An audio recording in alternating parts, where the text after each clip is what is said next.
বাংলাদেশের রাজনৈতিক দল আওয়ামী লীগকে নিষিদ্ধ এবং দলটির নিবন্ধন বাতিল চেয়ে করা রিটটি সরাসরি খারিজ করে দিয়েছেন হাইকোর্ট। হাইকোর্ট জানিয়েছেন রিটটি গ্রহণযোগ্য নয়। রোববার 1 সেপ্টেম্বর বিচারপতি AKM আসাদুজ্জামান ও বিচারপতি মোহাম্মদ মাহবুবুল ইসলামের সমন্বয়ে গঠিত হাইকোর্ট বেঞ্চ এ আদেশ দেন। এর আগে গত 19 আগস্ট সারডা সোসাইটি নামের একটি সংগঠনের পক্ষে এই রিটটি করেছিলেন আরিফুর রহমান মুরাদ ভূঁইয়া। তিনি সারডা সোসাইটির নির্বাহী পরিচালক।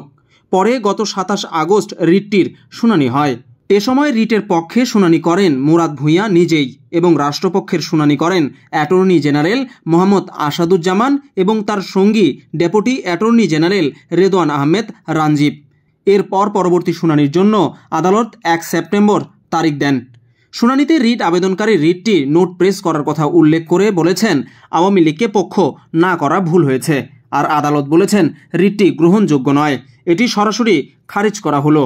অপরদিকে গত 27 আগস্টের শুনানিতে অ্যাটর্নি জেনারেল মোহাম্মদ আসাদুজ্জামান জানিয়েছিলেন মানুষের রাজনৈতিক অধিকার কেড়ে নেয়ার এখতিয়ার দেশের সংবিধান দেয়নি।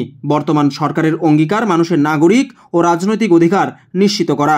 একটি গণঅভ্যুত্থানের মধ্য দিয়ে কর্তৃত্ববাদের অবসানের পর অন্তর্বর্তী সরকার দায়িত্ব পালন করছেন।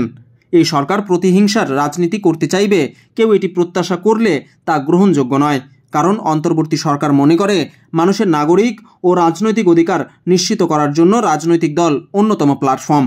অ্যাটর্নি জেনারেল শুনানিতে আরও জানিয়েছিলেন একটি সংগঠনের অনেক সমর্থক রয়েছে যারা সেই আদর্শে বিশ্বাসী। এই ধরনের রিট যদি গ্রহণ করা হয় তা সংবিধানের মৌলিক চেতনা, মুক্তিযুদ্ধের মৌলিক ও দ্বিতীয় মুক্তিযুদ্ধের মৌলিক চেতনার পরিপন্থী হবে। তাদের রাজনৈতিক অধিকার ক্ষুণ্ণ হবে, যার বিরুদ্ধে এই সরকার।